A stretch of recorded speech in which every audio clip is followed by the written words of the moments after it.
as an ammunition depot near Toul, things began to happen. I was ordered to appear before the commanding officer, who asked me whom I knew at First Army Headquarters.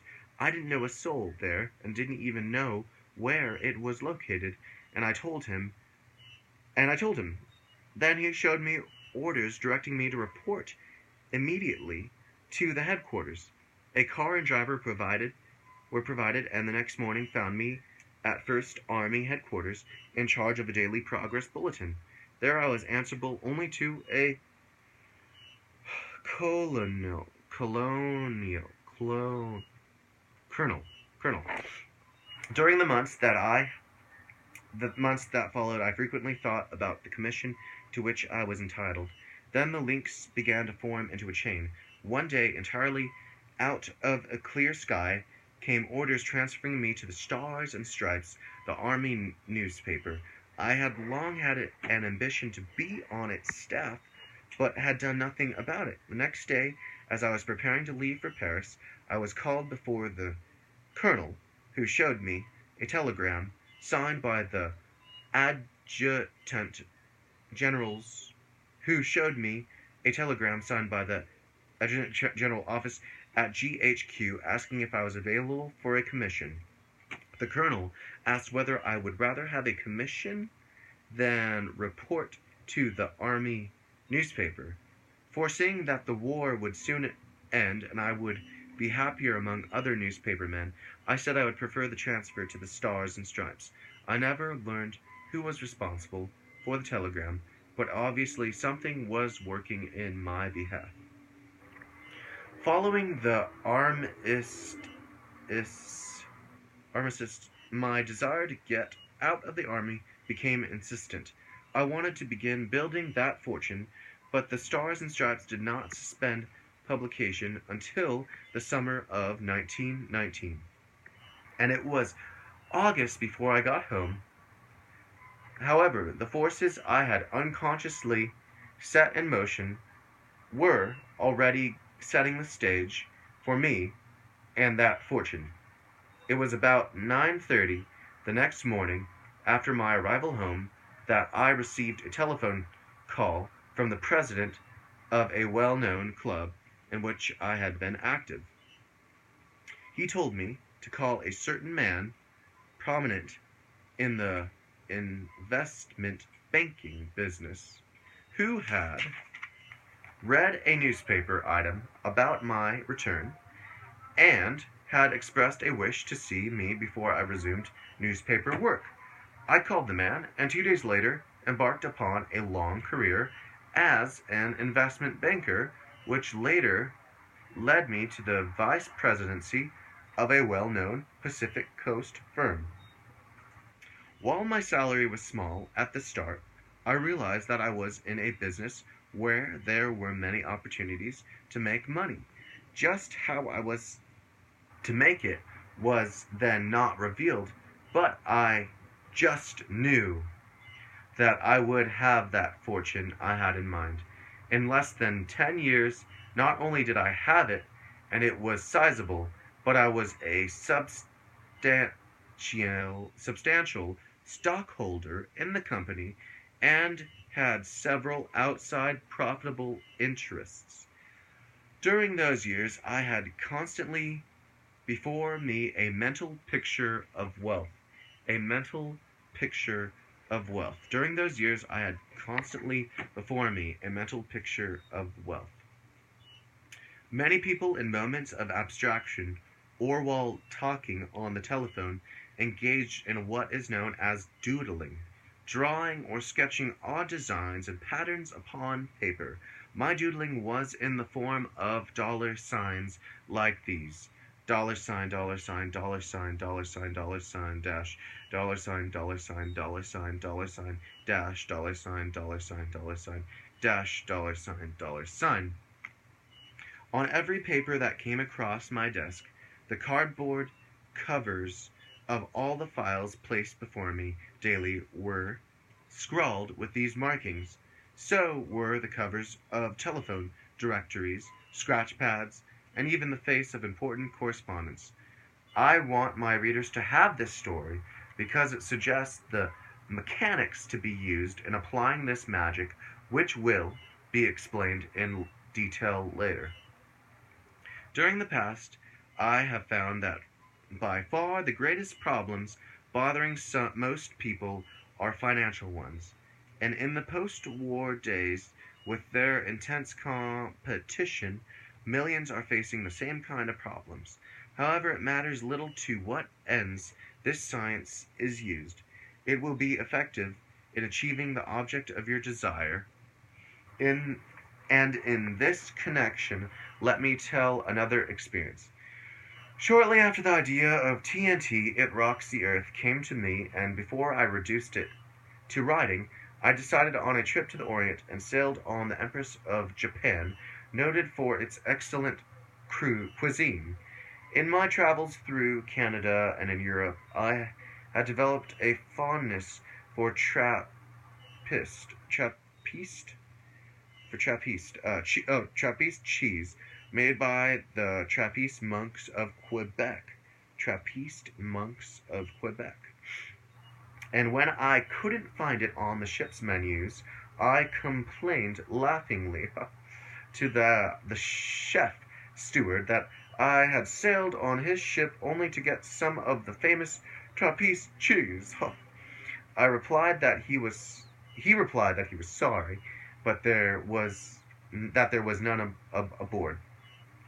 The more I thought about it, the more I hungered for some of that cheese. One night, a ship's party was held, and upon returning to my cabin quarters after midnight, I found that a big table had been set up in one of the rooms, and on it was the largest cheese I had ever seen. It was Trappist cheese.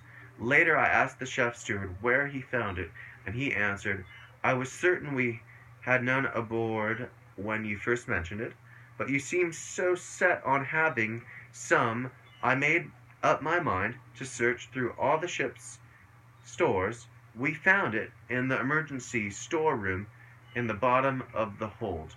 Something was working for me on that trip, too, for I had no claim to anything but ordinary service. However, I sat at the executive officer's table and was frequently his personal guest in his quarters, as well as on inspection trips through the ship. Naturally, the treatment I received made a great impression on me, and in Honolulu, I often had the thought that it would be nice to receive comparable attention on my journey home on another ship. One afternoon, I got the sudden impulse to leave for the mainland. It was about closing time when I appeared at the ticket agency to ascertain what reservations I could get. I was told that a ship was leaving the next day at noon, and I could get the only remaining cabin ticket. I purchased it, and the next day, just a few minutes before noon, as I started up the gangplank, in an offhand manner, I said to myself, "They treated you as a king on the Empress of Japan. The least you can do here is to sit at the captain's table. Sure, you'll sit at the captain's table." The ship got under way, and as we steamed out of the harbor, word was received from the dining room steward for passengers to appear in the dining room for assignment to tables. About half the assignments had been made when I came before him. He asked me for my ticket, which I placed on the table. He glanced at it and then at me, saying, "Oh, yes, table A, seat number 5. It was the captain's table, and I was seated directly across from him.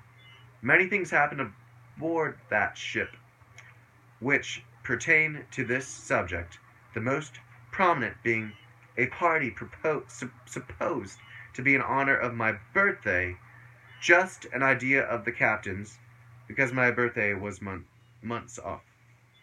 Later, when I found myself lecturing, I thought it would be well to get a letter from the captain